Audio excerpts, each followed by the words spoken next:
In the 1920s and 30s, contemporary design was known as art moderne. The expression Art Deco was not coined until 1968.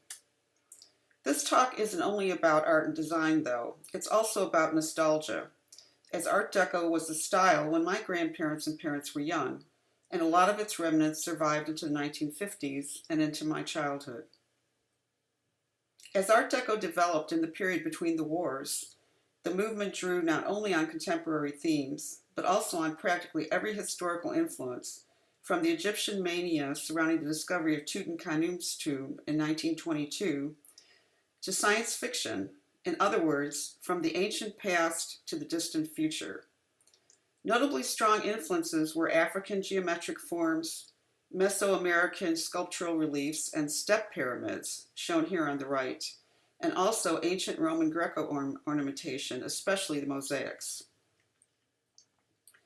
Frank Lloyd Wright was also an early influence, and this can be seen in this reconstruction of a living room from 1912 at the Metropolitan Museum of Art in New York. There is much of the geometry that was later to distinguish Art Deco design, including clean lines, spaciousness, functional practicality, warm and light colors, and a Japanese-inspired simplicity. Art Deco was also a global art movement. For example, the Art Deco Society of New York offers online lectures and materials on France, Israel, Japan, Canada, Philippines, India, Argentina, China, Cuba, and Australia. On the left is the webpage of the Art Deco Society of New York, and on the right is a photo that I took of a vintage Art Deco establishment in the small tourist town of Katoomba, Australia, in the Blue Mountains just west of Sydney. In the US, cities like LA, Chicago, New York, Miami, and Detroit still have ample architectural examples, but Art Deco can be found anywhere, even in small rural towns.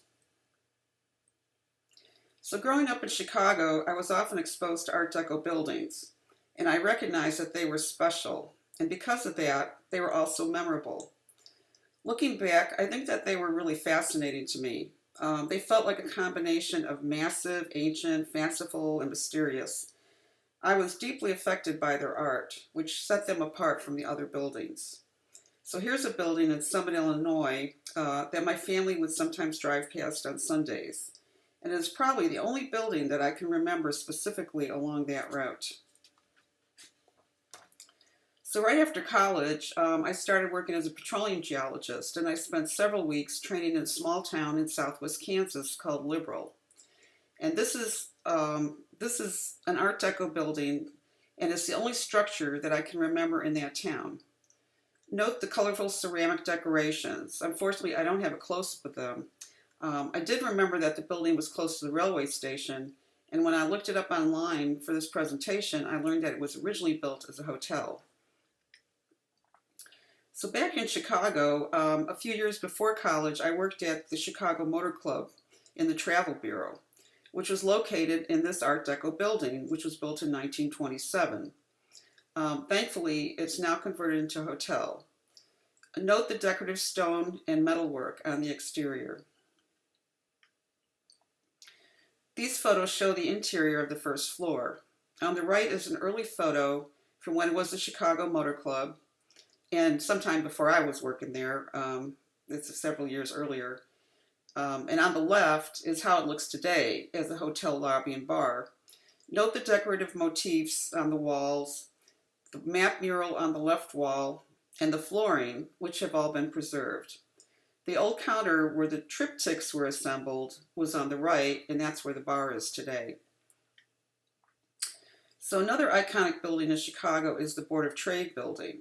It's 44 stories high. It was built in 1930.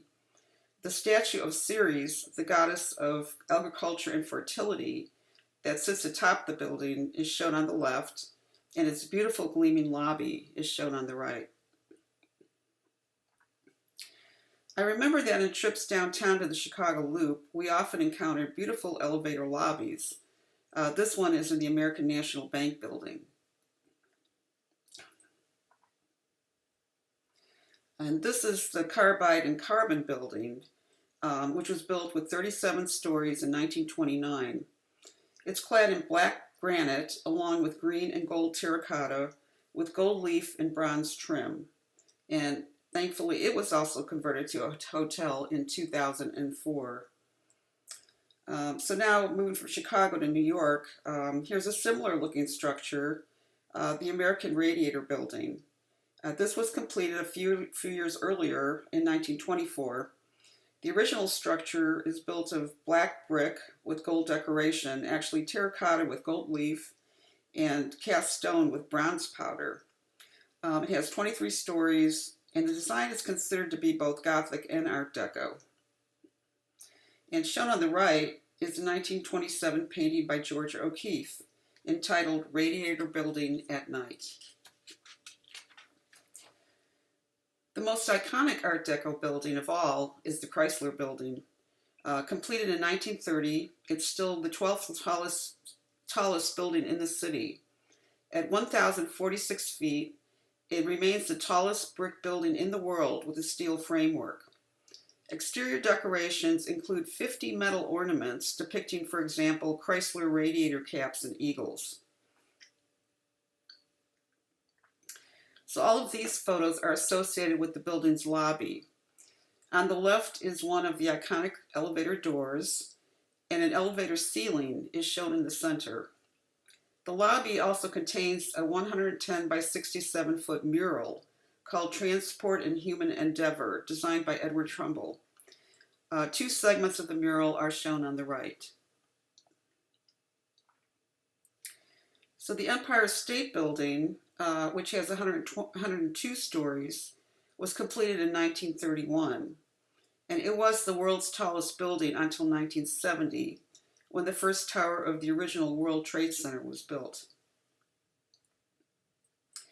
And this is the Channon Building, completed in 1929. It has 56 stories. The building exterior is clad with buff brick, limestone, and terracotta. The facade also contains bronze, marble, and custom-designed colored glass ornament. And here's some examples of the decorative artworks on the exterior of the building.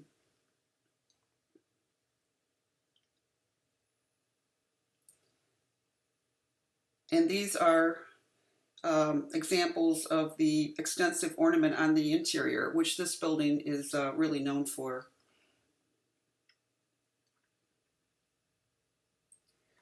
So this is the Rockefeller Center. Construction began in 1931, and it ultimately became a complex of 19 commercial buildings covering 22 acres in Midtown Manhattan.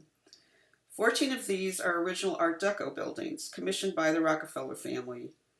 The sculpture pictured is Atlas, and the next several slides show other artworks at the center. So both these sculptures are by Paul Manship. On the right is a close-up of the iconic Prometheus statue. On the left is one of two figures of youth sculptures from 1933. And in that photo, you can also see the Prometheus behind it in the background.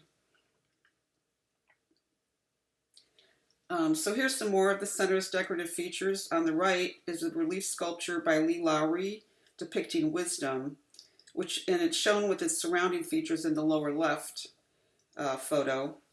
And unfortunately, I don't know the name of the lovely image on the upper left. So here's just a few more from Rockefeller Center. The metal sculpture on the left is called News, and it's by Isamu Noguchi, the well-known American artist, furniture designer, and landscape architect.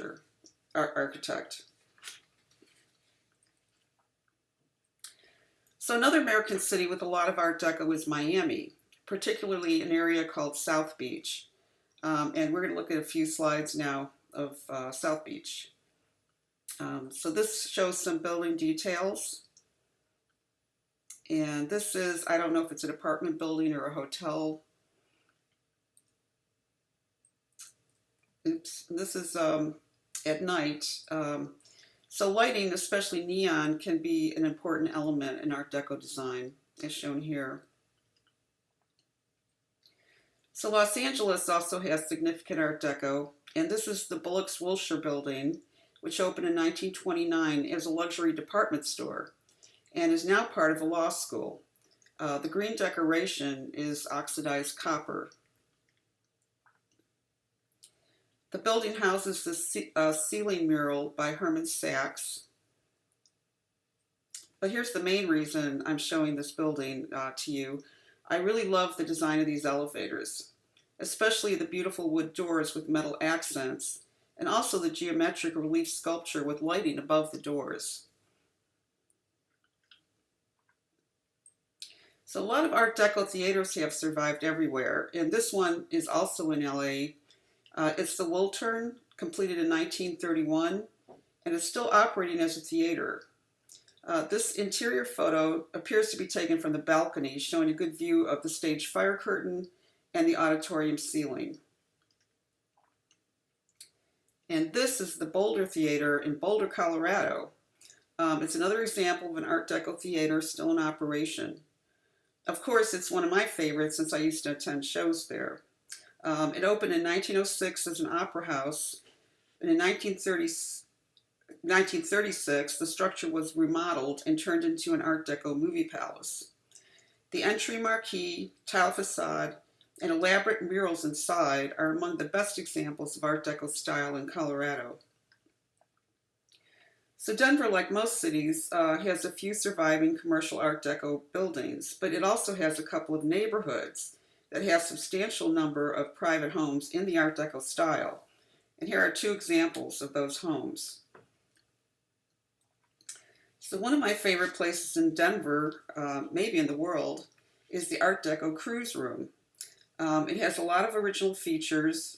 Note the reliefs on the wall, each depicting a different destination country. The cruise room is located in the historic Oxford Hotel, which was built in 1891 near Denver Union Railway Station. And it was so during Prohibition, the cruise room operated as a speakeasy. It officially opened as a bar the day after Prohibition ended, and has been in continual operation ever since. So when Prohibition became the law in January 1920, alcohol was not effectively banned because the law was ambiguous. It was never illegal to drink as long as you hadn't made, bought, or moved the alcohol. In New York, when over 8,000 saloons and restaurants closed because of the new law, they were replaced by 32,000 speakeasies. The speakeasies were regarded as more chic than criminal, and cocktail parties came to symbolize high society and jazz-age sophistication. Cocktails became a symbol of free thinking and free spirits. The 19th Amendment, giving women the right to vote, passed on August 16, 1920, and women asserted themselves, as men and women could now drink together openly. Smoking was fashionable, and by the early 1930s, a cigarette holder was considered an essential accessory for any modern woman. So here's a couple more views of the cruise room in which you can see a little bit of the mural relief showing different travel destinations. So the early 20th century saw the reinvention of travel and touring. Ocean liners, along with cars, trains, airplanes, and zeppelins, all competed for a changing and growing market. Travel on the Art Deco ocean liners was especially glamorous and memorable. This is the Queen Mary, and she's one of 6 ships considered to be the best. Another in that group of ships was the SS Normandy, and this is a view of its main dining room. So this shows on the left a Normandy bedroom suite and the tiled lighted indoor pool on the right.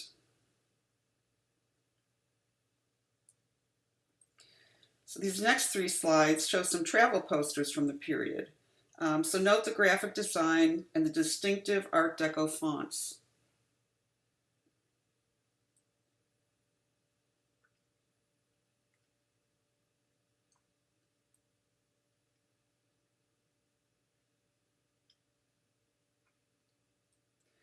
So besides being a global architectural movement, Art Deco design influenced nearly everything that was produced at the time.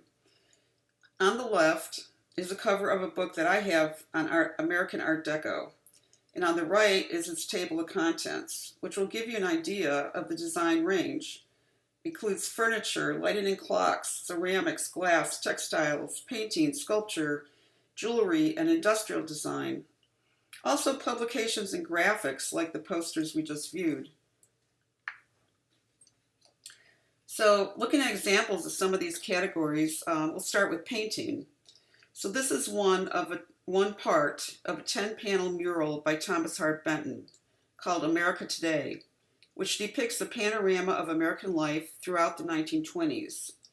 It was completed in 1931, and today the panels are in the collection of the Metropolitan Museum of Art in New York. And this is a work by Tamara Lempicka, a Polish Jewish painter. Born in Warsaw in 1894, she spent her working life in France and the US, and she is best known for her Art Deco portraits of aristocrats and her highly stylized paintings of nudes. The pop singer Madonna is a collector of her work and has featured them in her music videos and on the sets of 3 of her world tours. And other notable collectors include actor Jack Nicholson and Barbra Streisand. And so here's 2 more of her paintings. Another important artist of the period is Paul Manship, and we already viewed 2 of his works at the Rockefeller Center. Manship was born in 1885 in St. Paul, Minnesota, and he lived until 1966. And because he's a favorite of mine, I'd like to look at a few more of his works. This one of Eve is actually my personal favorite. And this is his Indian hunter. And this one is called Flight of Night. Manship often used a flying figure to symbolize the passage of time. This sculpture probably depicts Artemis, the Greek goddess of the hunted moon, who was chased from the sky every morning by her twin brother Apollo. And this last one by Manship is Dancer and Gazelles. So these next couple of paintings are by an artist called Emo Bistrom. And this one is called Pearls and Things in Palm Beach, The Breakers. And this is the couple.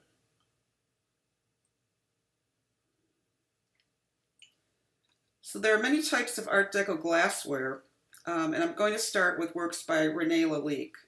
He was French, born 1860 and died in 1945. And this is a glass motoring mascot, and it was designed to illuminate the radiator cap of an automobile.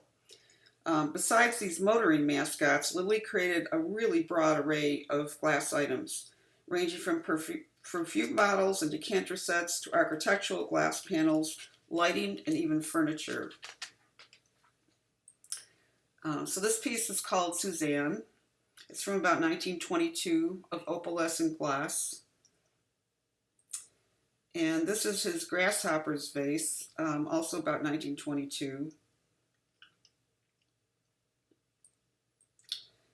This is a panel clock called Day and Night, about 1930.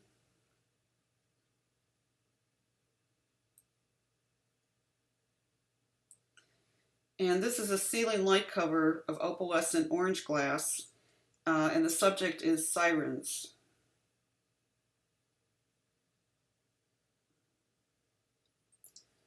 So this vase from 1925 is called Whirlwinds. It's of clear glass with black enamel. This vase was mass-produced and also available in color glass and with or without the enamel.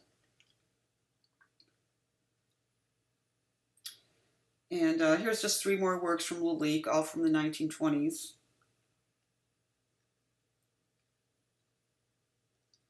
So continuing glass, these are Art Deco perfume bottles, but not sure who designed these, and I don't think they're Lalique. Note that the Shalimar cologne shown in the center is still available today, and it comes in a very similar bottle. And here's 2 more.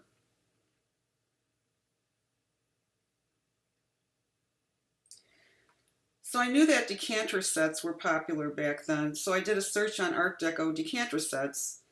And gosh darn it, one was more beautiful than the other, so it was hard to choose just a few photos.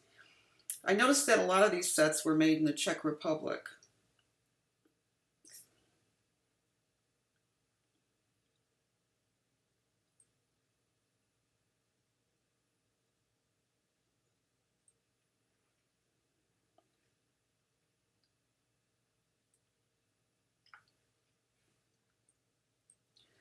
So ceramics were also important, and this is a French Art Deco vase from 1928. And here's a few more examples, slides of Art Deco ceramics. Besides the tight graphic designs in these first two, or I should say the first three, it seems like more loosely hand-painted pottery was like these last two slides was also very much appreciated.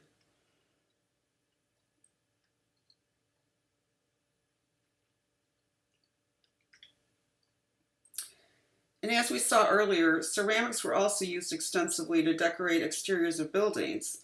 And here's a beautiful example from Staten Island.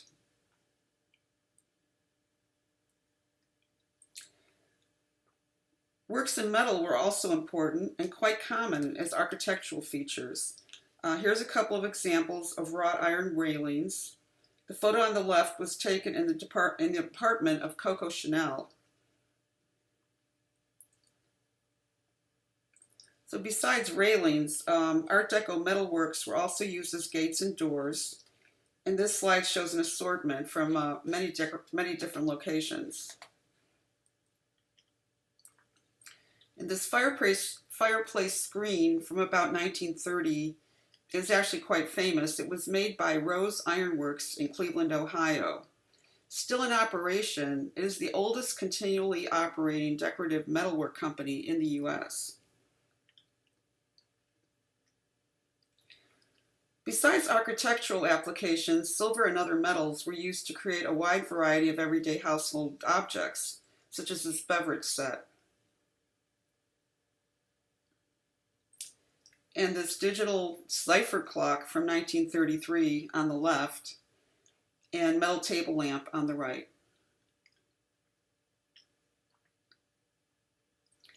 The textiles were also important for interiors. An example is this fabric design from 1930.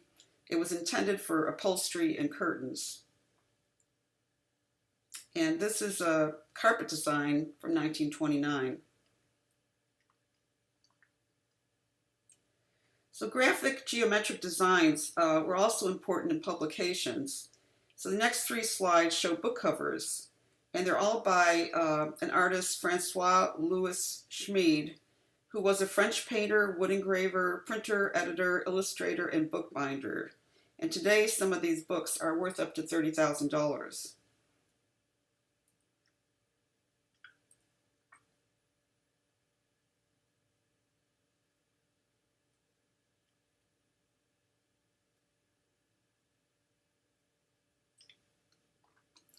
So another example of Art Deco graphic design is this beautiful screen by Donald Dusky.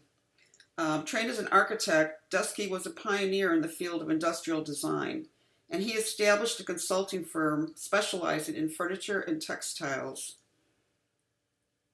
And here's a very modern-looking metal table lamp design from about 1927. So a lot of Art Deco furniture was still in use in the 1950s. In particular, I can remember burgundy mohair couches and chairs like these. I also remember these odd items called cocktail smokers on the left, lower left there, that combined ashtrays with a place to set a drink. And I remember my mother saying, "That's icky, don't touch it." So here's a couple more examples of mohair couches. And there was also Art Deco bedroom furniture made of wood, usually with round mirrors and decorated by lovely veneers. And on these dressers, There were often doilies and trays with perfumes and vanity sets like these. And here's another.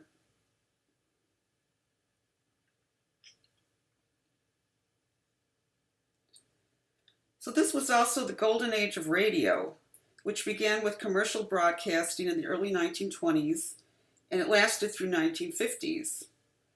In 1923, only 1% of U.S. households owned a radio, but by 1937, that number had grown to 75%. So here's 3 more examples of Art Deco radios. And one more. On the left is a large freestanding radio, and on the right, a restored original Wurlitzer jukebox from 1940.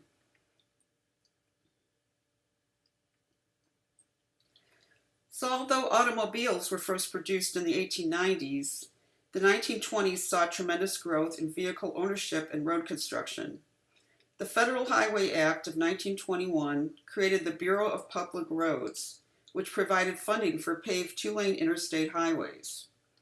So doing a search on Art Deco cars, I found this website about an exhibition in North Carolina a few years ago. So here's just 3 examples of the beautiful vehicles that were in that exhibition.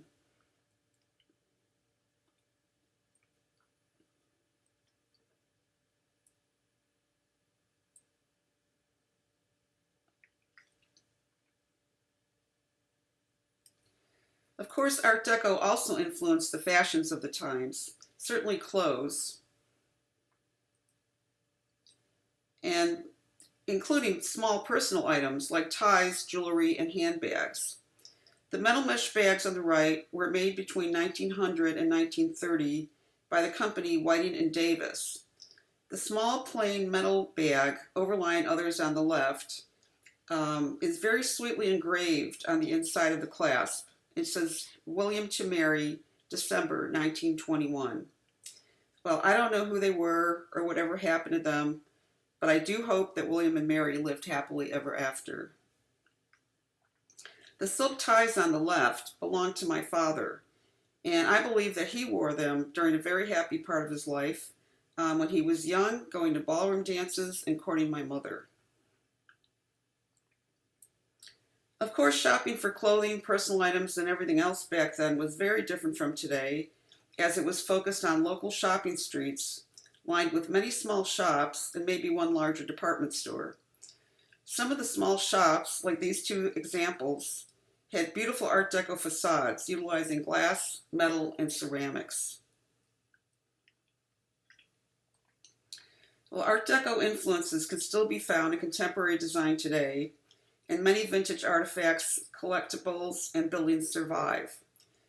But to promote preservation of these treasures and also to provide educational resources, organizations such as the Art Deco Society of New York have sprung up across the country and the world. And I'm going to leave you with my favorite images from the period. It's this incredible photo of actress Louise Brooks by photographer Eugene Robert Ritchie. Thank you for listening.